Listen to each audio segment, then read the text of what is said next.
Honourable Deputy Opposition Leader. Thank you, Deputy Speaker.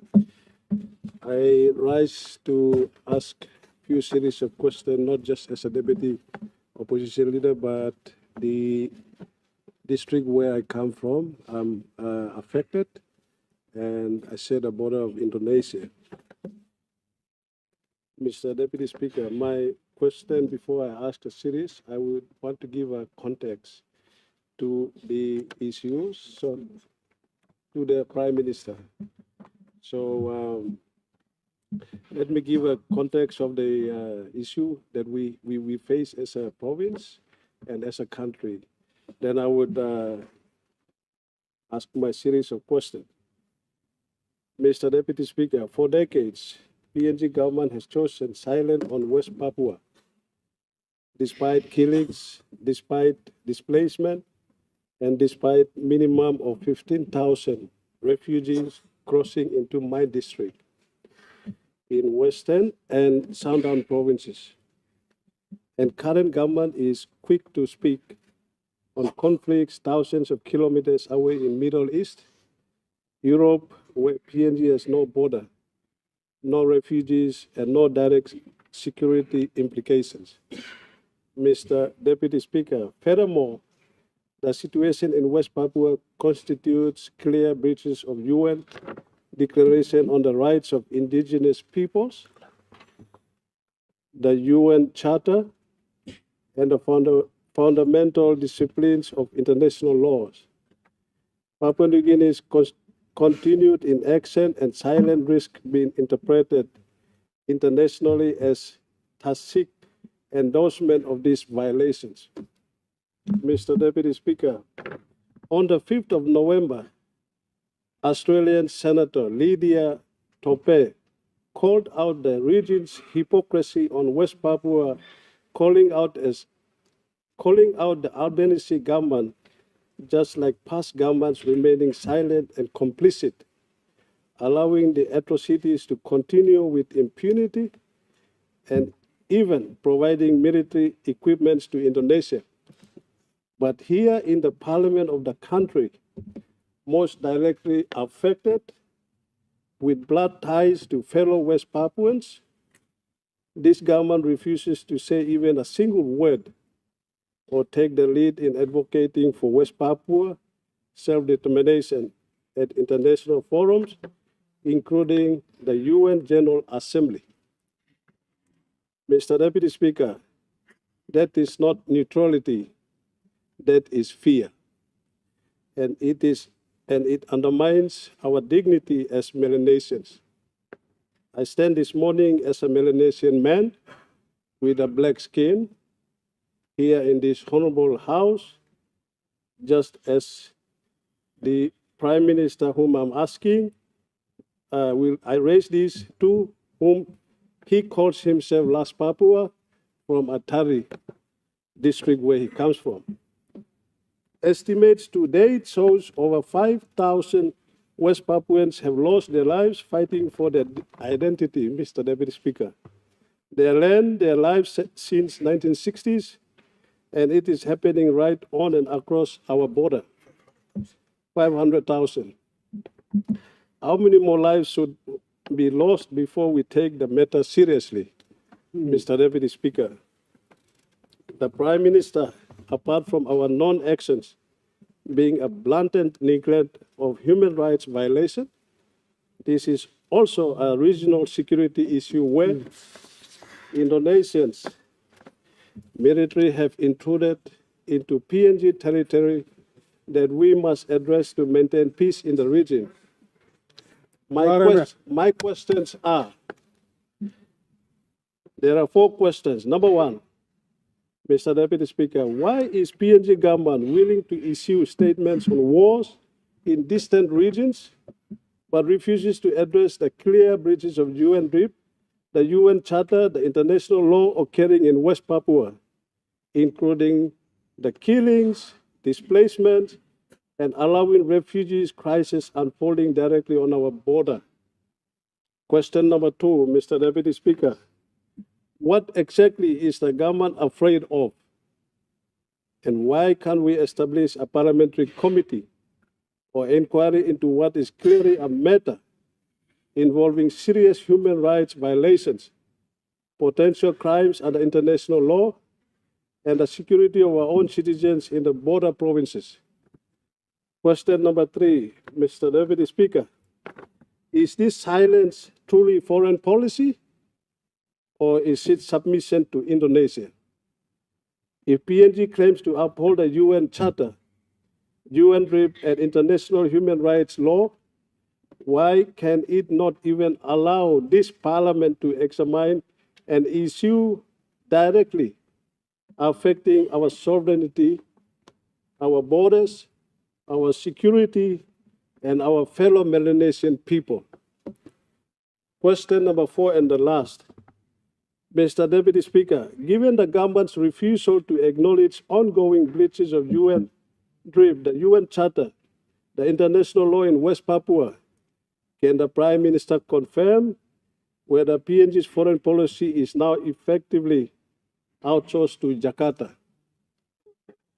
If not, will Prime Minister commit today on the floor of this House to establish a full parliamentary inquiry into West Papua, or admit to the nation that we are unwilling to uphold even the most basic human rights obligation of our Melanesian identity and international commitment? Thank you, Deputy Speaker. Honorable Prime Minister. Thank you. Thank you, Mr. Deputy Speaker, for the series of questions asked by the Deputy Opposition Leader and the member for Northfly.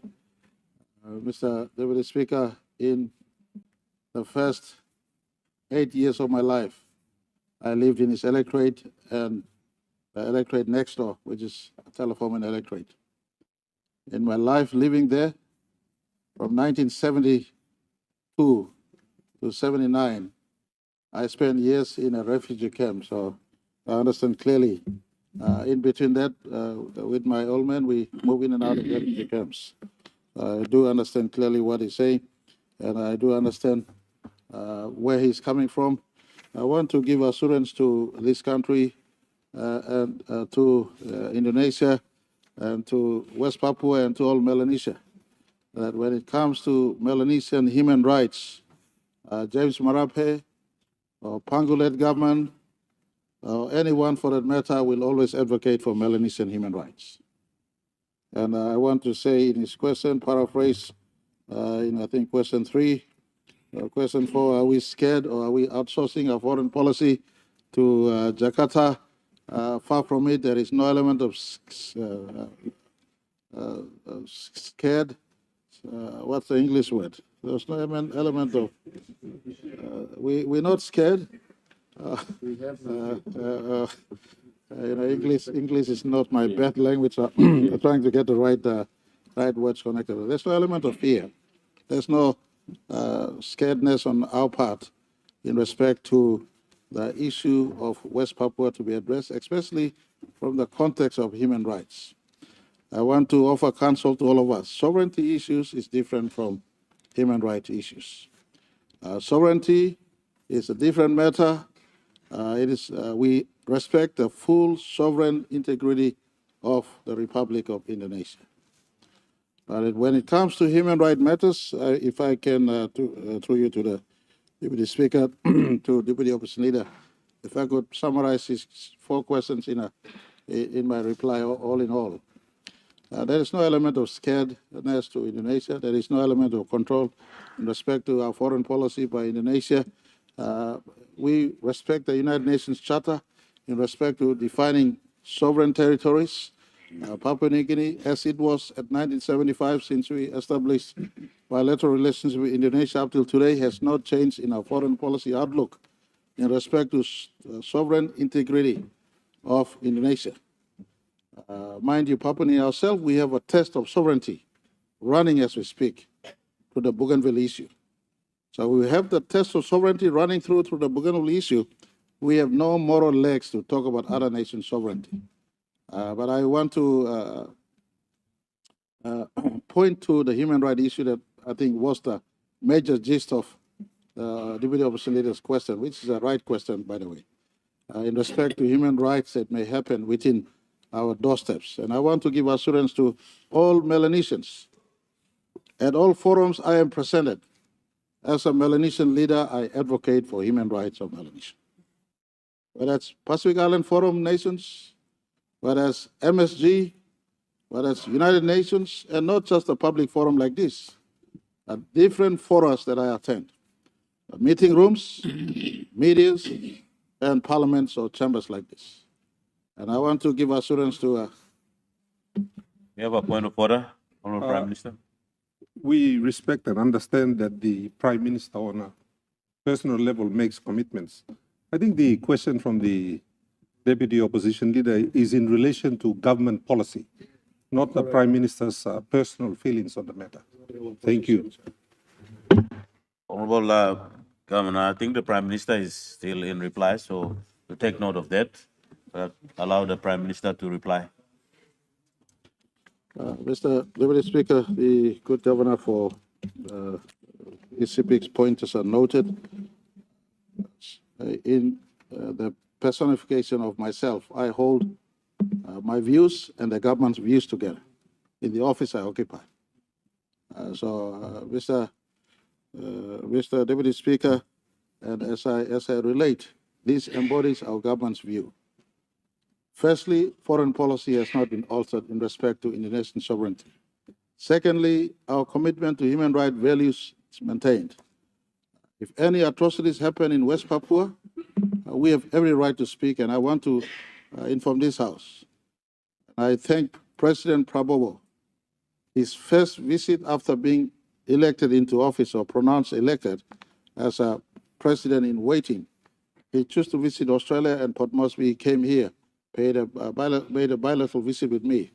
In our meeting, one-on-one and collective meeting, it was expressed. And sometimes it pays to sit and listen first before hastily jumping on your feet. Because some meetings take place you're not privy of. But the Prime Minister has attended those meetings. And in those meetings, we do outlay what is our position.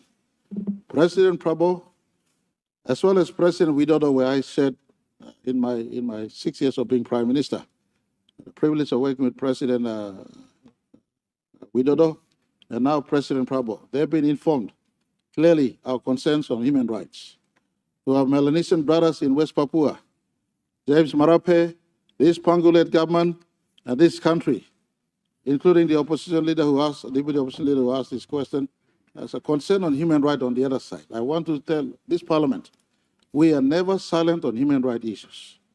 In all diplomatic channels, whether through lodgement at United Nations, or at PIF conversations, or MSG, or bilateral with Indonesia, human rights issues in respect to Melanesian people are always relayed. President Prabowo has given me assurance that human rights issues should be looked at. In the PIF meeting I attended in 2019, August 13 to 16 it was, that PIF meeting, a resolution was passed.